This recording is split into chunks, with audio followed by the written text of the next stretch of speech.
transition that India is hoping to make, and more importantly, what the road ahead looks like. Thank you very much.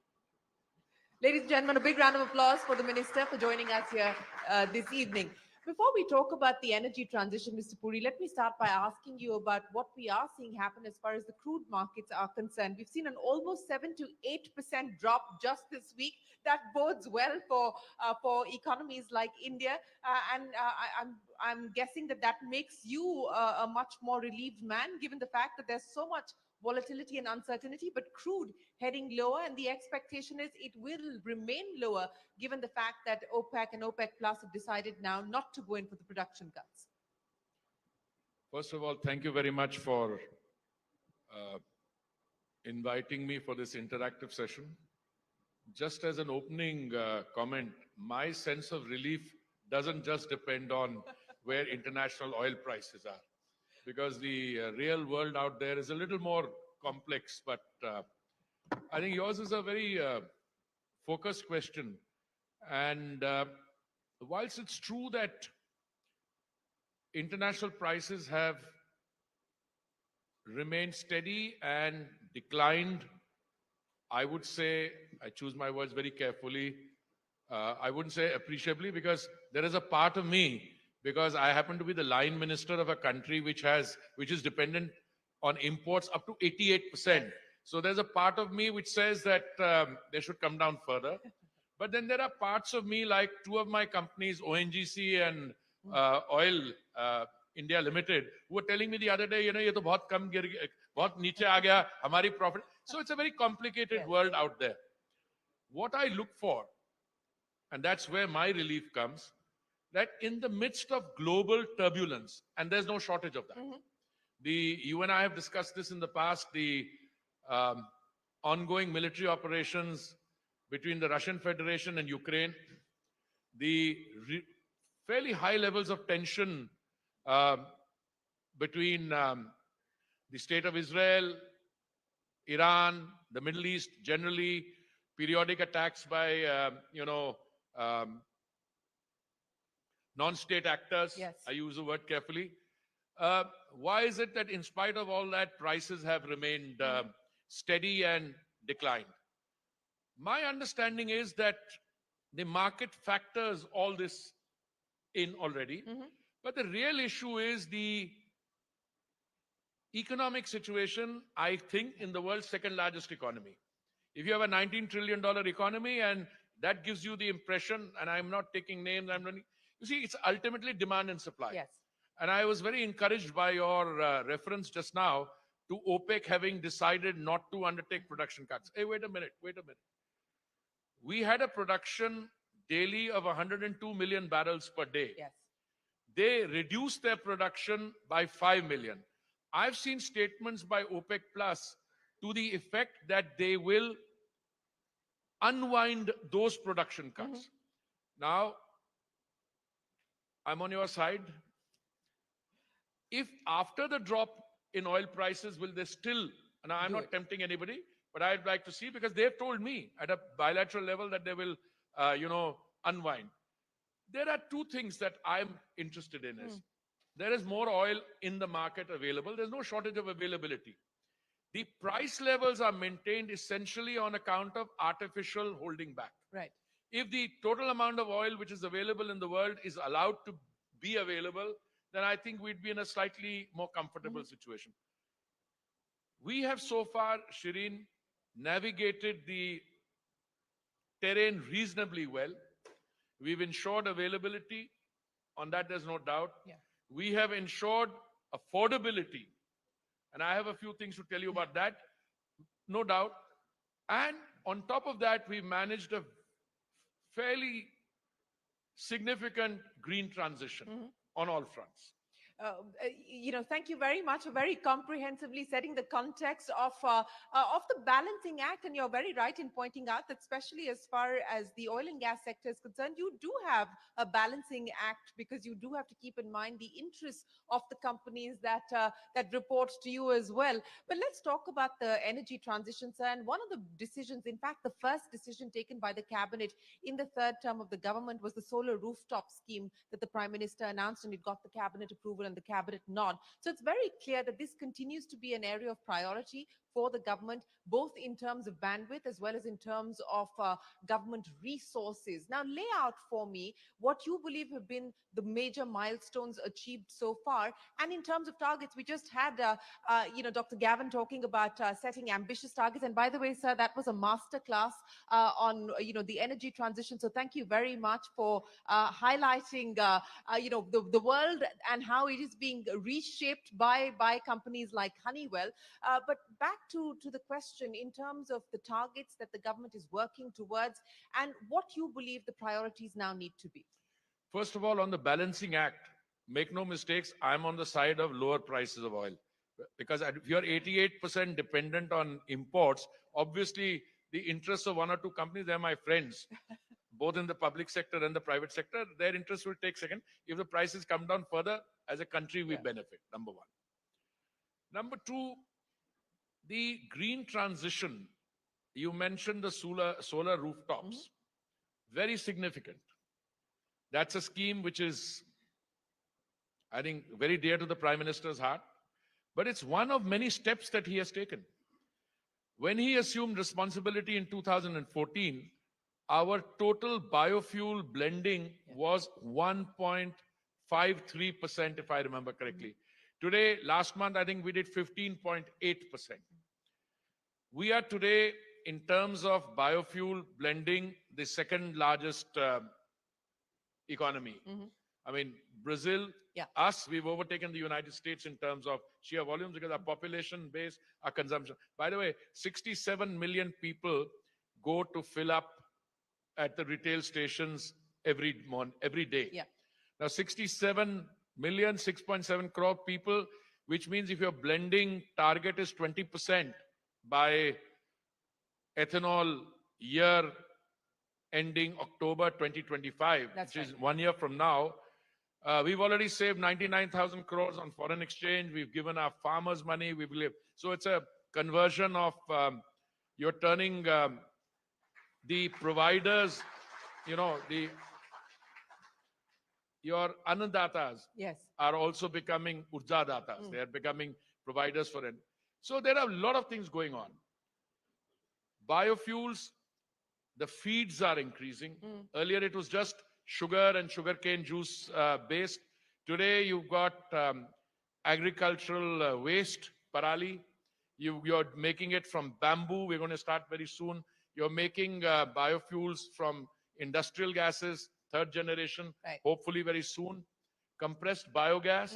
You're increasing the feed. Maize has become, makkah has become a very important feedstock for biofuels. At the heart of all this, apart from whenever you're talking about sustainability, you're talking about the impact on the individual consumer. Correct. Now, if you have moved from, say, natural gas or cylinder gas, okay? Now, the difference, cylinder gas is made from, crude oil and, refineries, etc. Natural gas comes from the Earth's surface. I was just doing a calculation today, and I immediately, when I was seeing that presentation, I said, I must mention this to Shereen. So I've come with this statistic I want to share with you. Today, we have 33 crore total LPG connections in the country. And out of those 33 crore connections, we have, Shereen, 10 crore, 35 lakh Ujjwala connections. Correct. We were calculating the cost of cooking medium, that is through the cylinder, for one family in a day. And I came across this figure, which I cross-checked. If you are a beneficiary of an Ujjwala connection, and you're getting the cylinder at 500 rupees, let's say for the purpose of calculation, then one family's cooking expenditure per day is little over 5 rupees, which is 7 cents. And if you are a non-Ujjwala beneficiary, if you are a normal cylinder, this thing, it is, I think, about 12 rupees, which is about little about 14 cents or so, Mm. depending on the dollar Mm. exchange rate. Where in the world, and by the way, if you have piped gas, then you're Yeah. already 30% cheaper than Cheaper. that. Yes. Where in the world has a government, a democratically elected government, ensured this movement away from cooking on kerosene, coal, wet wood, and all in the span of 10 years? Mm. You know, when my friends in the opposition make a political point over, हमारे जमाने में इतने की थी, अच्छा तुम्हारे जमाने में तो सिलेंडर था ही नहीं. I mean, we have a population of 1.4 billion. Let's say the population has remained, given minus. Total number of cylinders in 2014 were how? 14 crores. Today they're 33 crores Mm. and growing. And the Ujjwala wasn't there. Ujjwala is 10 crores. And Ujjwala, by the way, 80% of Ujjwala connections have gone to the rural areas where the propensity to use firewood and coal is Yeah. much higher Higher. than that. This is one. Second, coming back to your, and look, gas, we have what now? We have 1 crore 25 lakhs Mm. pipe gas connection.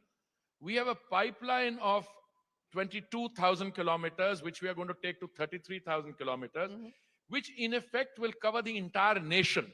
Okay. Now, again, you see, when oil prices fall, everybody is very happy, but there are two companies which will turn around and say, no, no, but we refine, we should. So there will be some guys who are dealers in cylinder gas who will say, okay, no, we, it should be a little longer, but we balance all that out. Mm. The rooftop scheme, if you look at the basic philosophy, whom are you benefiting? You're benefiting the household which has a rooftop solar panel. Yeah. You're going to provide, by the way, you're going to give them a subsidy to Yes. acquire the panel. Yes. Then you say you use 300 units for your own consumption. Mm. And the excess that you get, sell. you put a charging station so that you can charge your vehicle, two-wheeler, three-wheeler, four-wheeler. And the excess on top of that, you can put into the grid. Now, how is this changing the landscape? My first submission to you, ma'am, is that it has already changed the landscape. Secondly, the solar top is going to do wonders in terms of the enthusiasm with which it's being received, what I see as the rollout. Where are we going next? My own view is that whilst all this is being discussed, green hydrogen, which I regard as the fuel of the future, that is making its impact felt. I'll get to green hydrogen in just a second, Mr. Puri. Let's address a couple of the issues that you raised, and let's start by talking about the gas economy, because as you pointed out yourself, we've seen a big shift as far as the gas economy is concerned. On CNG specifically, given the fact that automakers now are also looking at the possibility of using CNG for vehicles more and more beyond just the four-wheelers, and now onto two-wheelers, we've got the first two-wheeler being launched as well. Are you looking at a significant CNG network expansion also? Absolutely. First, the gas economy per se. I think when we took a decision that we were going to use, or rather increase the use of gas in our energy mix from 6% to 15%, a lot of people were initially somewhat skeptical. And I use the word skeptical, but say, well, this requires a investment about $500 billion. Where is it going to come from? But as we are moving along, you see it's coming. There was a second issue related to this, which was not so often discussed. Is gas really a green fuel? Is it green? And I think we got over that very quickly, because any determination of what is green is in relative terms. Yeah. And everybody, I think, came to the conclusion is gas is as green as you can be, but compared to cooking coal and kerosene and wet wood, it's absolutely, desirable. Today, the fact that internationally more and more gas is likely to be available. Again, I'm choosing my words very carefully because you don't know how the market develops. So we have dealt with issues relating to pricing. Earlier, we had a difficulty because we were using a formula which was based, I think, on 4 hubs. Yes. And it was very, once in 6 months, you did the calculation. Correct. We changed all that. We brought it down to 2. We introduced a floor and a ceiling. And today, gas prices have been, by and large, very stable. But again, it's a commodity of which we this definitely need more immediately because you have to prioritize its availability between different competing Yes. sectors of the economy. Yes. I mean, there's what you call city gas. There's the requirement of the fertilizer sector, and whole host of them. Yeah. I am reasonably optimistic today that in the coming years, again, I don't want to be too sick. We are now in 24, 25 to 2025 will certainly be a bit of a challenge. But come 26, 27, the overall supply of gas will be there. Coming to your question on CNG cars, I must confess, in the 3 years that I've been here, initially I was a little worried because gas prices were going very high. Yeah. And I said that if some automobile manufacturers have to base their commercial decisions on how much to invest in which sector, will they pull back from CNG? And I'm very happy to inform you they didn't. Today, more and more CNG vehicles are coming on the market. And I think the experience of anyone who has a vehicle which is not entirely fossil fuel. I mean, today you have got vehicles which are electric partly and partly using petrol. Yeah. But I think the hybrid next generation is going to be the main thing that you, up to 40 kilometers, the electric battery is Right. working. After that, you will be using biofuels, ethanol, and the cost is very, very, very.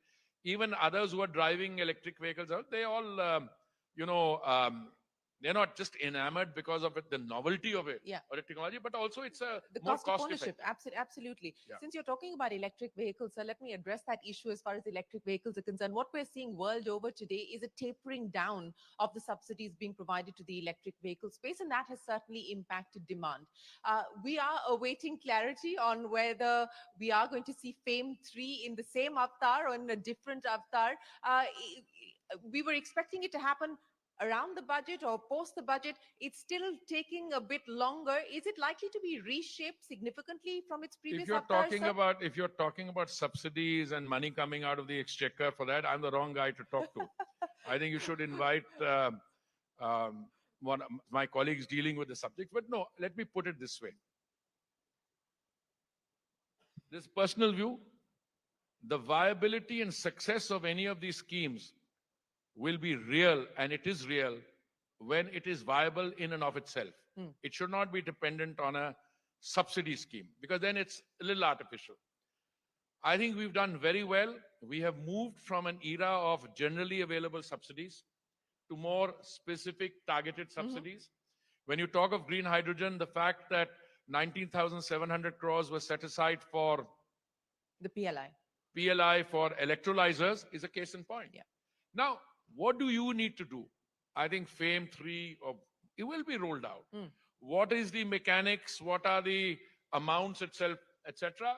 I think what one needs to acknowledge is that the government has played it right. I mean, there has been a rollout, there has been encouragement, but you know, how much more will get into that? I am these days going through a very interesting exercise because, you know, we have gone from a system or situation of anxiety when I was told broken rice is not available, when I was told, you know, sugar is not going to be available. Now everything is available in abundant quantity and everybody wants a better price for this thing. They will point out to, you know, how the increases have taken place, what is the formula. And I, of course, jokingly tell them, hey, wait a minute, if everybody's going to get an increasing price, then I hope somebody doesn't reach the conclusion that, listen, it's cheaper for me to refine crude oil and provide petrol than to make ethanol. I'm saying it in a lighter way. Yeah. But it's a very healthy system which can have this discussion at 15.9% of ethanol fuel blending. Equally with the other things, electric vehicles, international blip has taken place, I think, for a variety of factors. Some of the larger users, like these mass transportation companies, like I don't want to take any names. Yeah. They have had slightly little bit doubts because the issues, you know, if you are having a fleet of 3,000 cars, then you look at not only the cost of running, but you also look at the cost of maintenance. Right. You look at other things. But believe me, I travel quite extensively. I think that technology change is here. Yeah. Even when we do projections on how much of fossil fuel are you going to use, let's say in 2040, Everybody makes a healthy allowance for the fact that there will be alternate fuels, there will be electric vehicles, etc. So the direction is there. So once the direction in terms of the trajectory is clear, occasional up and down will be subsumed by that. Well, let me ask you your opinion on the comment that came in from your colleague, Mr. Gadkari, Mr. Puri, where he I says, think that's very unfair for you to ask me. No, but I'll no, happily no, answer. Yeah. because it is, and it is something that again has been on the table for a long time. Whether there should be disincentives for the use of diesel, and No, he's no, now no. I look. Listen. Mr. Gadkari is my senior colleague. He's also politically, a very tall leader, etc. So I have the highest respect for him. But I think that remark, I don't want to interpret the remark, but I think I know where the remark came from. I mean, anyone who is in the transportation related business, whether you make roads, highways, or you do that, you want to move into cleaner fuels. Yeah. So you want to use diesel for agriculture purposes, you want to use diesel, and you want the vehicles to be more that way. So I think the comment which got attention was that we will tax it out of or some, I don't yes, know. But this is all. But it took just few hours, and then it was very clear. I personally, by the way, he's not the only one. A lot of people in the exactly, in yes. individual capacity have talked about it, but that's not government policy. Government policy is as it is rolled out. And tell me, we all want to move into a situation where the use of fossil fuels, crude, look, with the best will in the world, I don't see it going away. I mean, I've been doing calculations. Today, we are using 88% import dependence on the amount of crude oil that we use. Let's say our domestic E&P goes up, which I'm sure it will. We are making those efforts. Still, I think for the next 20, 25 years, it's going to be around. So any policy predictions that we make on what we are using will have to take that into account, that that is what is going to here to stay, which means even though there are more electric vehicles, even though there are more hybrid vehicles which use biofuels and this thing. By the way, Mr. Gadkari also demonstrates the use of a hybrid Yes, vehicle. he First, does. Mira, and the other day I He does. saw a high cross Innova, which is very, it's a Yes. very good political statement to make. Yes, he's been a big believer in the biofuel story for, 100%. for No, very, he's very one of the long. he's one of the strongest Advocates. pillars of support to get PM has been vetted, and he did all that. And Mr. Gadkari and several of my Yes. colleagues, we're all committed to it. No, absolutely. One of the other aspects that was being talked about, and again, that's being prioritized by the government by way of PLI schemes, etc., the battery storage aspect and the battery storage systems as well, Mr. Puri. If you can give us some sense of what we should now expect in light of the measures that have already been taken. Look, I can tell you, battery storage for green hydrogen, pump storage, what do you have to produce those on a large scale in order to make these kind of fuels workable. In the case of green hydrogen, let me tell you, what you do is you take water up to a height several thousand feet and you drop it from there. You produce the electricity. That electricity then you use in order to produce green hydrogen. So it requires large acreage, and the companies which are involved in it with foreign investment are setting up these 3,000-acre sites along the coastline. When it comes to green hydrogen, I'm sorry, I'm going away from battery storage. No, Because not not at all. mine to green hydrogen. Green hydrogen succeeds or will succeed. It's a fuel of the future. You need to bring the cost down, and you can only bring the cost down provided you manufacture on scale in places where there is large demand, where you can produce it and you can consume it. Because the gas in and of itself does not lend itself to transportation. Maybe the green ammonia does, and therefore those companies are setting up export targets. But all in all, on all these fronts, apart from the availability and affordability, the green transition, whether it is you're talking about solar panels, rooftop panels, you're talking about biofuels. By the way, I have no hesitation in saying that, at least in my mind, we are no longer looking at a 20% you know, ceiling on biofuel blending. The 20% was put there because that 20% is the figure at which the existing parts of the components of the automobile don't need to be changed. Right. But today you can go into a filling station and get a kit which will help you in case there's a problem. And it's like the chicken and egg. If the feed becomes Yeah, available, then the automobile manufacturers who are absolutely. selling automobiles which are using a higher blend will also be on Yeah, sale here. They're on sale in countries like Brazil and elsewhere. yeah. They'll also become available. So going forward, the entire ecosystem, sometimes you get the feeling one part of it is slightly Mm, slower than the other, but it depends on that. By the way, we are selling E20 mixed fuel in what, 15,000 yeah, stations around the country. We are also selling E100, that is 100% ethanol ethanol. Yeah. in several states. I Mm, think 4 states I've, mm, and we are waiting for people to come and consume it. mm. What could you consume it for? You could consume it on a cooktop Yeah, in the kitchen. You could consume it. You can retrofit your tractors to move away from diesel usage to this thing. In all that, we will have to maintain the economic viability. yeah, If you produce something but you make it very expensive, nobody's going to buy it. sure. So our real success has lied in the fact that whether it is gas for cooking Mm, purposes, domestic cooking, or gas cylinders even for commercial purposes, or any other thing. By the way, we are the only country in the world where the prices of petrol and diesel over a 2-year representative period actually came mm, down. Now the challenge is to keep them that way. yeah.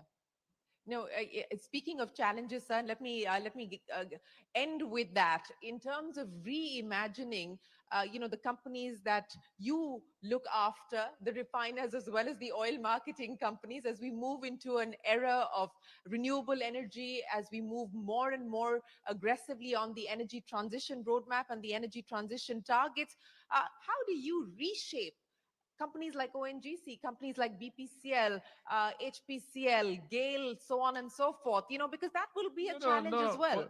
First of all, you've already witnessed their transformation from typical public sector units to highly profitable, modern entities. I mean, combined profits, what, 1,59,000 crores of these companies? I mean, this is unheard of few years ago. Somebody was jokingly telling me, sub PSUs ka bada. So I said, PSUs ka itna bada, iska itna bada.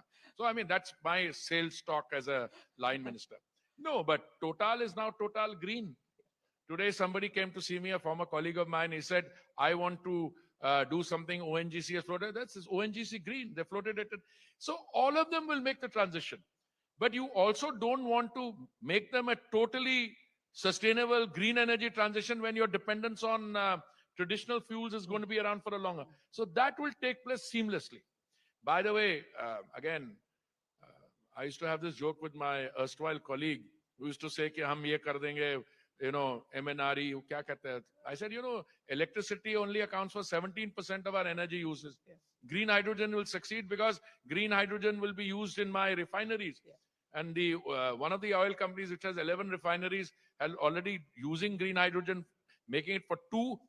He had promised me before retirement to do another two. I must get hold of his successor. So we are all moving in that direction. Well, thank you very much, Mr. Puri, for making it very clear the direction that we're heading in and the next steps and what the future looks like. We wish you the very best of luck as you navigate a very difficult, a very challenging environment, a very difficult global environment. And we look forward to hearing more from you on each of these issues that you've given us a very comprehensive snapshot on. Ladies and gentlemen, Mr. Hardeep Singh Puri, a big round of applause. Thank you very much, sir, for joining us here this evening. I only want to say it's always a pleasure to interact with you. Thank you very much. Thank you. Thank you, sir, and Shereen for that power-packed session.